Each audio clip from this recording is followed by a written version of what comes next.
Back to the Airing It Out podcast live. I am Dustin Marion.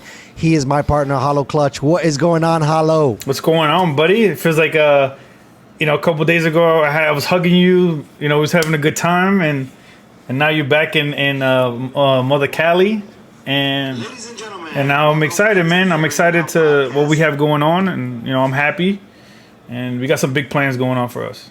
Yeah. No, I'm excited. I can't believe it. It was cool to feel and touch everybody, and be in New York. It's crazy. 2 weeks apparently wasn't long enough. It seemed like it flew. Partied out with you guys, and it was fun. But I'm glad to be back in Mother Cali, bro. The sun does not shine in New York City at all. Like, you guys live in darkness. That shit is crazy. It's like you came at the worst time. Like, it just snowed the entire time, and it was like cloudy and like dark the whole time. And like, New York is already in a bad spot, and they just didn't help your case, coming back here at all. Not at all. I was telling motherfuckers, call me Kurt Russell, because I escaped New York. Thank God. That's 2 times. 2 times I did it. But, bro, I'm a little worried. NYC's not looking good. It's looking worse than I left 10 years ago. I think I think you were like in the where we used to we grew up. It just that shit is hot. It seems like. So I want to give a shout out to Bronx Brewery. I had some of their beers. Phenomenal, fantastic. I think I had a hazy IPA. It was amazing.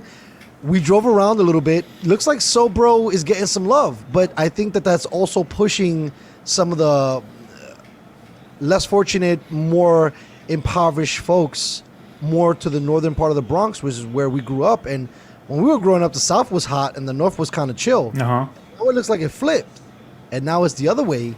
And where we grew up, bro, I mean, it's crazy. It even had me, because my family's a little traumatized by my uncle in a bit of a way, because he's always saying how great every other place is but New York. And so I was trying to say, like, yo, this shit don't happen in Cali. They're trying to throw the kid under the bus. But I had to look it up. New York City is not even on the top 50 most dangerous places in America. Isn't that crazy? I see. Like, New York, since we're like the media capital of the world, it looks worse than it is. And like me growing up, it was totally different. Like, I think back then it was super scary than it is now. But since now we have social media and everything is kicking up, and there's eyeballs everywhere, everybody has a cell phone. Like 10 years ago, 15 years ago, like, if you didn't have bread, you didn't have nothing. You didn't have a beeper, you didn't have a two-way pager, you didn't have nothing. Like, and now, you go. Sidekick. Now you go to Metro PCS. You get a phone for $80. You get Facebook, YouTube, Instagram, Twitter. Everything is just at your fingertips, and there's so many more eyeballs on it that people panic and overblown stuff. But what New York is turning into is either you could afford to live with the wealthy, and the people who don't have the money are staying in the same spot, who depend on the system, who don't try to improve, and that's what you're getting. So you're getting all these places that are bad, not wanting to grow, and that's what we, like, people like us gotta get our shit together, and pull our communities up and out.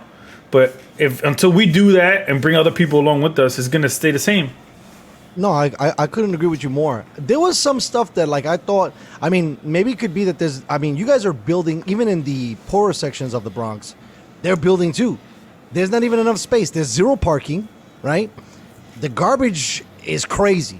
I mean, I don't know what side picks up who, but we need to call up some mafioso cats from NJ and be like, Papi, you got to come and pick some of this stuff up, because and then I thought the graph was like crazy. Like, New York, or at least I shouldn't say New York, the Bronx, where we grew up at, and I agree with you what you were saying earlier, it was a little bit more scarier. But even going back now, it just seems like it's deteriorated a little bit further, where it didn't look as grimy as it did before when we were growing up. Now, I guess with COVID and, everything that happened, defund the police and all that shit, they don't even care. I think too, like I said, you came like at a weird time. You came with like a snowstorm. became where, you know, like they were picking up probably the garbage once a week as opposed to picking up 2 times a week. You have the non-alternate side parking, some alternate side parking. Like you was here for 2 weeks, but these 2 weeks you snowed 4 times, you know.